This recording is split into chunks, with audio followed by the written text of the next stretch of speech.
হ্যাঁ মা, বলো। কি রে মামুন, তুই যাকে পাঠিয়েছিস মিক্সারটা নিয়ে যাওয়ার জন্য, সে তো নিয়ে গেল। এখনো 3-4 ঘন্টা হয়ে গেল, এখনো তো দিয়ে গেল না। হ্যাঁ, আমি তো কাউকে পাঠাইনি। কে এসেছিল বাড়িতে? কাকে দিয়ে দিলে তুমি মিক্সিটা? তুই পাঠাসনি? ও যে এসে বললো দোকানে বলেছে, সেখান থেকে আমাকে পাঠালো। তাছাড়া আমি ওকে 1000 টাকা দিলাম, আমার মিক্সারটাও তো নিয়ে গেল। কি যে করো তুমি! আমি তো দোকানের সামনে দিয়ে গেলাম, ওদের দোকান বন্ধ ছিল, আমি কাউকে পাঠাইনি। আচ্ছা, একটা কথা বলো তো, লোকটা দেখতে কিরকম ছিল? আরে সাইকেল নিয়ে এসেছিল, গলায় একটা মাফলার পরা ছিল। হ্যাঁ, আর হাফ শার্ট পরা ছিল, চোখে চশমাও ছিল। বুঝে গেছি, ওই মিক্সি আর ওই 1000 টাকা তুমি আর কোনোদিনই ফেরত পাবে না। হে ভগবান! সকালবেলা যে ভিখারিটার সঙ্গে আমার ঝগড়া হয়েছে, ওটা সেই ভিখারিটাই। ঠিক আছে ঠিক আছে, তুমি রাখো, আসছি আমি বাড়িতে। রাখ।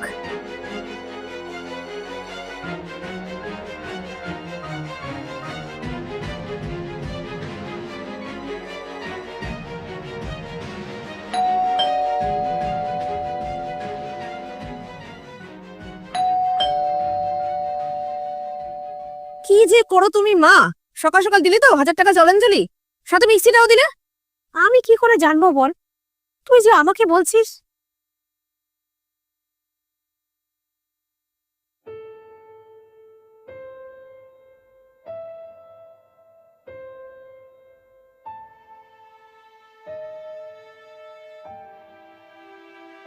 তুমি এখানে? আন্টি, এই যে আপনার মিক্সি।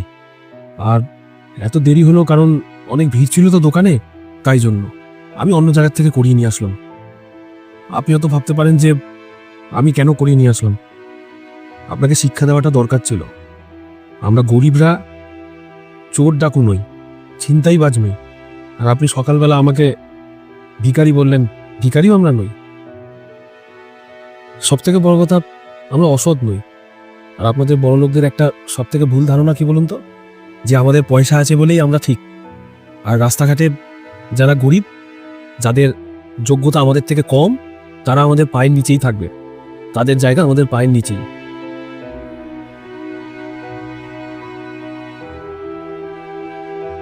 টাকা আমাকে দিয়েছিল কাকিমা, 500 টাকা লেগেছে এটা ঠিক করতে।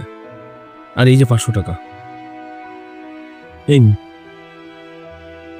আসছি আন্টি।